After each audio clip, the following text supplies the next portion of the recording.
শিখাইয়া ছাইরা গেলি রে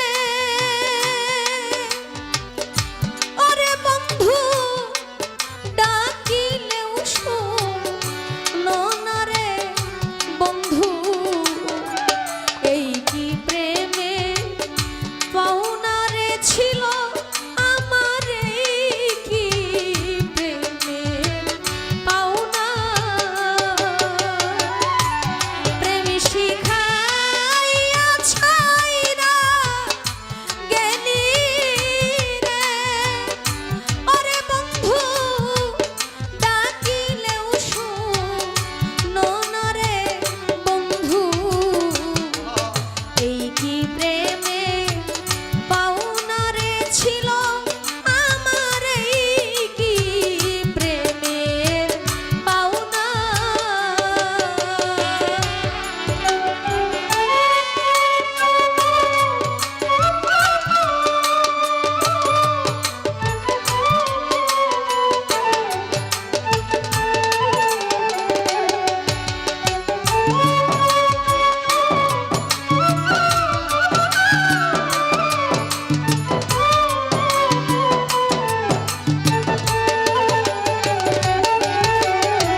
ডাকিলেও শোনো না, আমার এই কি প্রেমের পাওনা।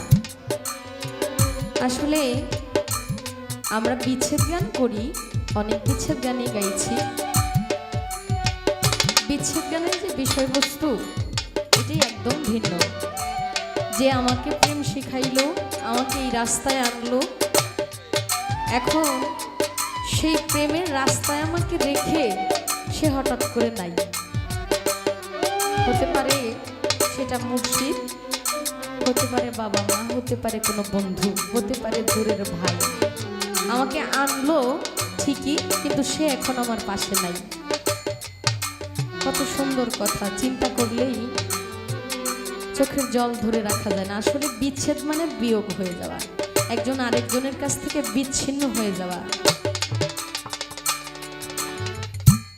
আমাকে অকুল সাগরে ভাসিয়ে সে তার মতো তার রাস্তা খুঁজে নিয়েছে। সাগরে যেমন পানা ভাসতে থাকে, কচুরি ফুল ভাসতে থাকে, আমাকে সেই মতো ভাসিয়ে সে চলে গেছে। এখন আমি তার সারা শব্দ, তার কোনো পাত্তাই পাই না। আসলে কিছু বাউল শিল্পী কিছু গান লিখেছে, বাউল কবি সালাম সরকার, ওনার বিচ্ছেদ গানের মধ্যে অনেক ভালো লাগে। উনি আমার বড় বোন মুক্তা সরকার একটা গান করলো, কেন হলো দেখা রে তোমারে দেখলাম, যারে আমি একেবারে হারাইলাম। এর মানে কি জানেন? আমি তোমাকে দেখে অবাক হয়ে গেছি, কেন যেন মনে হচ্ছে তোমারই মতো আমার কাছের একজন মানুষ ছিল, কিন্তু হঠাৎ করে সে আর আমার মাঝে নাই। তোমাকে দেখে আমার সেই মানুষটার কথা মনে হয়ে গেছে, যে ঠিক আমার কাছের মানুষটার মতো তোমার মতো একটা মানুষ ছিল। এখন সে যে জায়গায় চলে গেছে, সেখান থেকে তাকে আর আনার কোনো উপায় নাই। এখন আমি তোমাকে কিভাবে বলি যে তুমি আমার সেই মানুষ? আমার কথা শুনে যদি তুমি কষ্ট পাও, তার জন্য গানে বললেন যে কেন হলো দেখা আমি তোমারে দেখলাম, যারে আমি একেবারে হারাইলাম।